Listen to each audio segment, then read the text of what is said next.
Welcome in, Retriever fans. Another edition of the UMBC Baseball Weekly Report with head coach Liam Bowen, recapping the week that was and looking ahead to the week that will be for UMBC baseball. Coach, thanks for taking the time. Sure, Dave. I appreciate it. So the Retrievers coming off a big series win against Hartford at home this past Saturday and Sunday. Their first American East Conference Series win since 2019, but we'll get into that a little later on. But just a quick recap of the weekend. 1-2 on Saturday, winning game 2 after dropping game 1, and then the sweep with the offense really came to play on Sunday. Yeah, definitely, and it does feel good to win an American East Series again. Obviously, we didn't get to play any American East Series in 2020, so to get back to playing these games and being successful this weekend, that felt really good. It's hard to win a 4-game series, too. I mean, beating a team 3 out of 4 times, particularly a good veteran club like Hartford, that was a challenge, and our guys really rose to it. Like you said, I thought the offense was really fabulous all weekend. I thought we were unlucky not to score a few more runs in game 1, and then after that, we were pretty productive all the way around in a lot of different ways. And I thought it was particularly meaningful doing it against a good pitching staff, a bunch of veteran guys who have had a lot of success in our league, and I thought our offense dealt with the difficulty that they present really well. So certainly pleased with that, but mostly pleased, there were a lot of great individual performances. Obviously, I'm sure we'll talk about a few of them, but mostly pleased overall with just the energy and the competitive spirit the guys had, particularly on Sunday. Those Sunday games coming right back off a doubleheader, they're tough. And I think the guys' chemistry, the work that they've done with Coach Cockrell, our strength coach, just the way they've taken their care of themselves, really showed up this Sunday. And I thought we were buzzing around the field. I thought we were great in our dugout. And I think those things, more often than not, they lead to success for your group. So just really proud of the guys and happy for them that they were able to kind of see that some of the work that they've been doing this whole year come to fruition this weekend. And one of those performances, Drew Roberts, he earned Rookie of the Week honors announced yesterday. But he's had a strong start to his career, and he had a really big weekend. Hit 500, drove in a bunch of runs on Sunday to help you guys to a couple of wins. Just talk about the way he started his career, and he's been that everyday shortstop for you, someone that you've plugged in there right away, and he's just risen to the challenge. He definitely has. He's one of our captains. We do captains in each class in our program so that there's leaders dispersed throughout the team, and he was the runaway choice for the freshmen that the guys elected.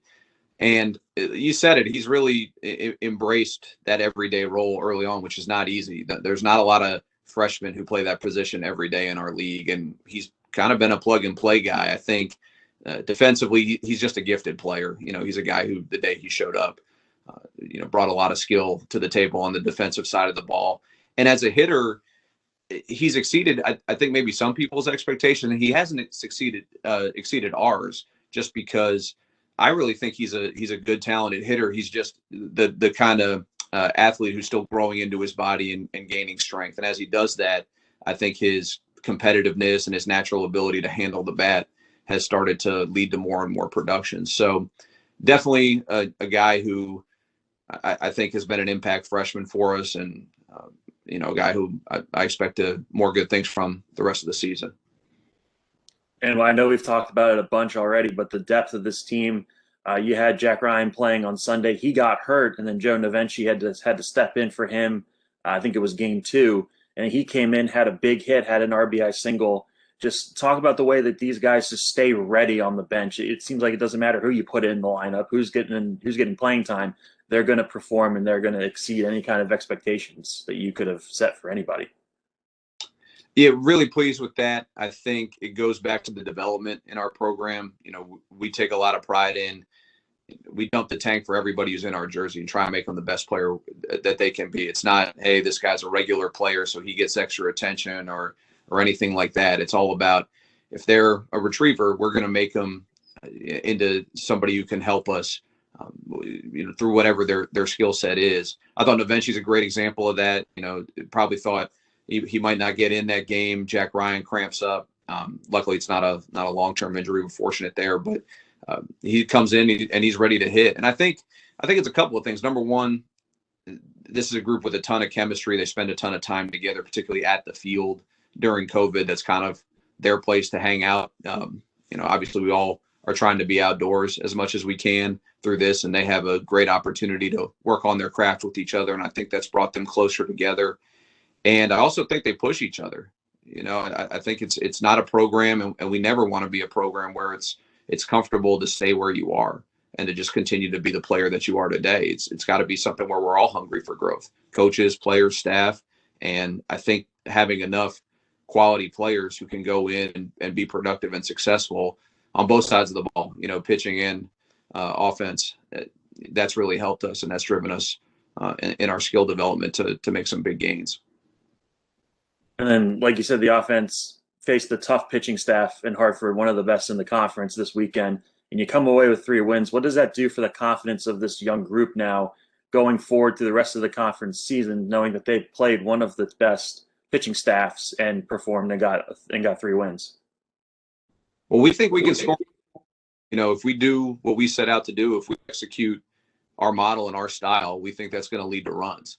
I know there are a lot of good pitchers out there in the league, and some days they've gotten the better of us, no question. But we really feel like our ability to score is within our control because we have a lot of talented guys who have worked really hard, and we have a system that works. And Coach Darrell does a great job running our offense, putting us in position to be successful. But mostly, I think we've really built confidence through adversity. We've been down in a lot of these games. Game 4, we're down 5-0. After the top half of the first. And part of that was the conditions. It was a windy day. There was a 3-run home run that kind of got up in the wind that might not have been out on a typical day. I thought Luke Wooten probably pitched better than a 5-run first inning.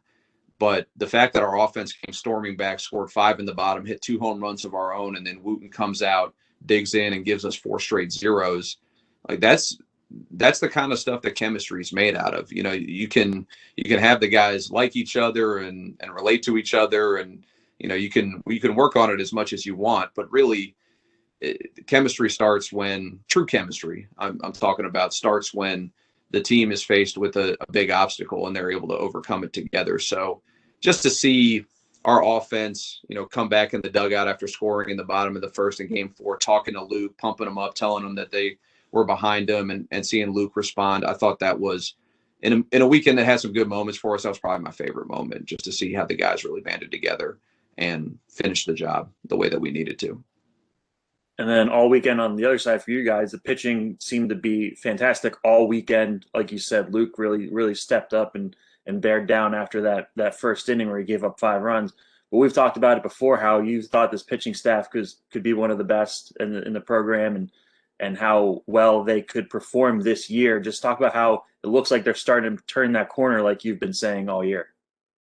We're definitely trending in the right direction. I think the statistics on that side are a little deceiving. I think our statistics are honestly a little deceiving in general. We played in some really offensive environments, and that's just kind of the nature of college baseball. I think it'll probably even out a little bit more over time.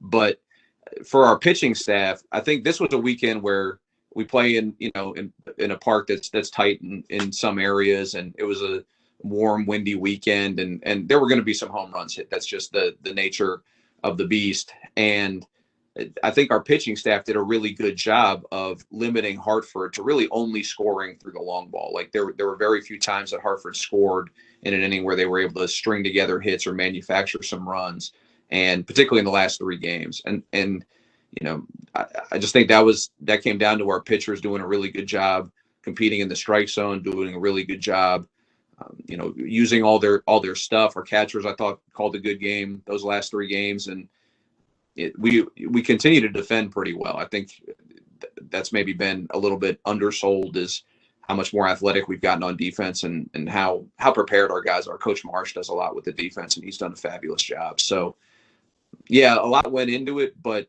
and it wasn't a weekend where you can look at the numbers and say, oh gosh, they only gave up 2, 3, 4 runs or whatever it is. But the pitching really, I thought, was strong and made some of these games that could have been uncomfortable a lot more comfortable.